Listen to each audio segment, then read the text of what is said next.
নমস্কার। আজকের ফেসবুক লাইভে আপনাদের সকলকে স্বাগত জানাই। একটা দীর্ঘ উত্তেজনাপূর্ণ বিধানসভা নির্বাচন, তার প্রস্তুতি পর্ব, তার প্রচার এবং অবশেষে আগামী পরশুদিন তার রায় ঘোষণা। শাসক বিরোধী সব পক্ষের মধ্যে একটা টান টান উত্তেজনা, এবং তার মাঝখানে এই পশ্চিমবঙ্গের এবছরের ভোটে একটা অন্যরকম অবস্থান নিয়ে অবস্থান করছি আমরা সংগ্রামী যৌথ মঞ্চ। নেতৃত্বে সরকারি কর্মচারী মহল এবং তার সাথে আরো একদল মানুষ। তারা বিভিন্ন জায়গা থেকে বিলং করেন, কেউ চাকরি প্রার্থী, কেউ বিভিন্ন জায়গাতে দৈনিক শ্রমিকের কাজ করেন। এতদিন পর্যন্ত কর্মচারীদের হিসেব হতো শুধু সংখ্যাতত্ত্বের জায়গাতে। মানুষ ভুলেই যেত যে কর্মচারীদেরও পরিবার আছে। কর্মচারীরা যে সমাজ থেকে উঠে আসেন, সেই সমাজে তাদের প্রভাব এবং প্রতিপত্তি আছে। তাদের আত্মীয় স্বজনের মধ্যেও তাদের প্রভাব আছে। সংখ্যাটা শুধু 10 লক্ষ প্লাস নয়, তার সাথে তাদের পরিবার, তাদের পরিজন, তাদের আশেপাশে থাকা মানুষজন। এর মধ্যে যারা ভোটের কাজে যুক্ত থাকেন তারা মূলত পোস্টাল ব্যালটে ভোট দেন। এতদিন পর্যন্ত এই সরকার যেটা করত, কর্মচারীদেরকে ভোট দিতে দিত না, পুলিশ কর্মীদের ভোট হতো না। সেটা কিরকম? পুলিশ কর্মীদের আই কার্ডগুলোকে, ভোটার আই কার্ডগুলোকে পুলিশের যারা ওয়েলফেয়ার বোর্ডে ছিলেন, যাদেরকে মাথায় বসিয়ে রেখেছিল পুলিশদেরকে ধমকে চমকে রাখার জন্য, তারা জমা নিয়ে নিতেন। তারাই ডিপার্টমেন্ট থেকে তাদের পোস্টাল ব্যালটগুলোকে তুলে নিতেন, নিয়ে পরে ছাপ্পা মেরে সেগুলোকে জমা করতেন। এবছর সংগ্রামী যৌথ মঞ্চের উদ্যোগে তারা ভোট দিতে পেরেছেন অধিকাংশ ভোট কর্মী, কিন্তু একটা অংশ বাকি রয়ে গেল। আমরা চেষ্টা করেও তাদেরকে ভোট দেওয়ানোর ব্যবস্থা করাতে পারলাম না। প্রথমত বিরোধী দলগুলোর অসহযোগিতা, আর দ্বিতীয়ত নির্বাচন কমিশনের উদাসীনতা। কত বড় দুর্ভাগ্য ভাবুন, যে মানুষগুলো দিনরাত খেটে এই নির্বাচন প্রক্রিয়াটাকে সম্পূর্ণ করলো, এমনকি বুথে বুথে গিয়ে আপনার আমার ভোটটা আমরা যাতে নির্বিঘ্নে দিতে পারি তার ব্যবস্থা করলো, দিনের শেষে তারাই ভোট দিতে পারবেন না। অথচ নির্বাচন কমিশনের স্লোগান কি? একজন ভোটারও যেন বাদ না পড়ে। কমিশনের কাছে আমাদের প্রশ্ন যে সেই একজন ভোটারের মধ্যে সরকারি কর্মচারীরাও পড়েন কিনা। যাই হোক, তবে মোটের উপর অন্যান্য বছর যেমন 30 থেকে 40% কর্মচারী ভোট দিতেন, এবছর সংখ্যাটা কিন্তু প্রায় 80 থেকে 90%।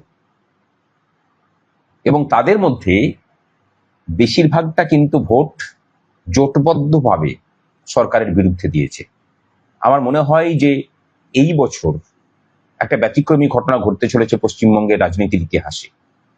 কর্মচারী এবং তাদের পরিবার একটা রাজনৈতিক শক্তি হিসাবে এই সরকারের বিরুদ্ধে তাদের মতামত জানিয়েছে। কেন জানিয়েছে সেটার প্রেক্ষাপট ব্যাখ্যা করার কোনো প্রয়োজন নেই। যে প্রাতিষ্ঠানিক দুর্নীতি দিয়ে রাজ্যটাকে অন্ধকারে ডুবিয়ে দেওয়ার চেষ্টা করা হয়েছে, কর্মচারীরা সর্বাগ্রে প্রথম তাকে রুখেছেন। শহীদ মিনারে আজকে প্রায় 1200 দিন হতে চললো আমরা লাগাতার আন্দোলন চালিয়ে যাচ্ছি। বিগত 3 বছরের উপরের সময় ধরে এই সরকার যে ন্যারেটিভকে তৈরি করেছিল তার প্রত্যেকটাকে আমরা ভেঙেছি। চাকরি না থাকা, কর্মচারীদের বঞ্চনা, বাঙালির শ্রম সস্তা হওয়া, পশ্চিমবঙ্গটা ধীরে ধীরে বৃদ্ধাশ্রমে পরিণত হওয়া, দপ্তরে দপ্তরে সীমাহীন দুর্নীতি, পাবলিকের মানিগুলোকে চুরি হওয়া, এই সমস্ত কিছু এখন বিরোধী রাজনীতির প্রথম সারিতে থাকা নেতাদের মুখেও শোনা যাচ্ছে। অথচ এই কথাগুলো প্রথম আমরাই বলতে শুরু করি। এবং এবং সফলতাটা কোথায়? আজকে এসে শুনলাম নাকি মুখ্যমন্ত্রী বলেছেন যে পোস্টাল ব্যালটে আমরা হারছি, আমরা ওখানে জিততে পারবো না। এই হার অন্য কারোর কাছে নয়, এই হার সংগ্রামী যৌথ মঞ্চের কাছে তাকে হারতে হচ্ছে।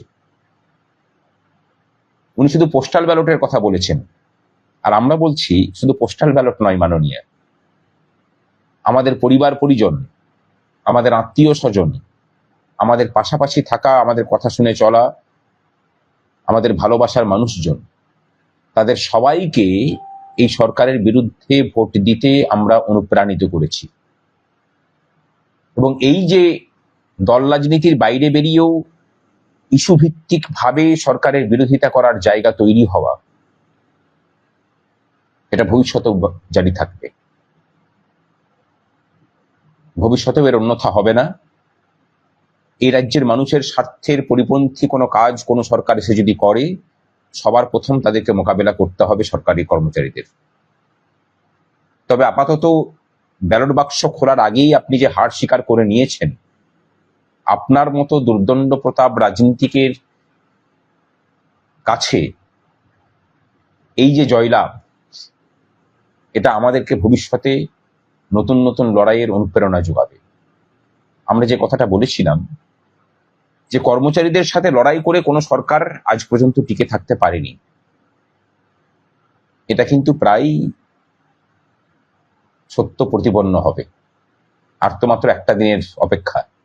রাজ্যের মানুষ মিলিয়ে নেবেন যে কর্মচারীদের সাথে লড়াই করে স্বাধীনোত্তর ভারতবর্ষে কি কেন্দ্র কি রাজ্য কোনো সরকার টিকে থাকেনি, এবং পশ্চিমবঙ্গেও তার অন্যথা হলো না। কর্মচারীদের সাথে লড়াই মুখ্যমন্ত্রীকে তার গদি দিয়েই চুকাতে হলো। এ কথা হয়তো ভবিষ্যতের ইতিহাসে লেখা হবে। আমরা জানি না যে আমাদের অবদানকে কে কিভাবে স্বীকার করবেন, আমরা কারো সার্টিফিকেটের ভরসাও করি না। আমরা আমাদের মতো করে পথ চলাতে জানি, বিশ্বাস করি, এবং সেই চলনের ক্ষমতাও আমাদের আছে।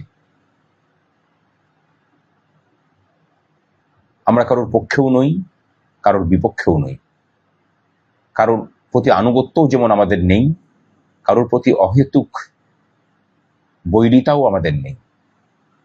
আমরা আছি আমাদের ইস্যু নিয়ে, আমরা আছি এই রাজ্যের মানুষের অধিকারগুলোকে সুরক্ষিত করার অন্তহীন পথ চলা নিয়ে। এই চলা আমাদের জারি থাকবে, কারণ চরৈবেতেই আমাদের জীবন।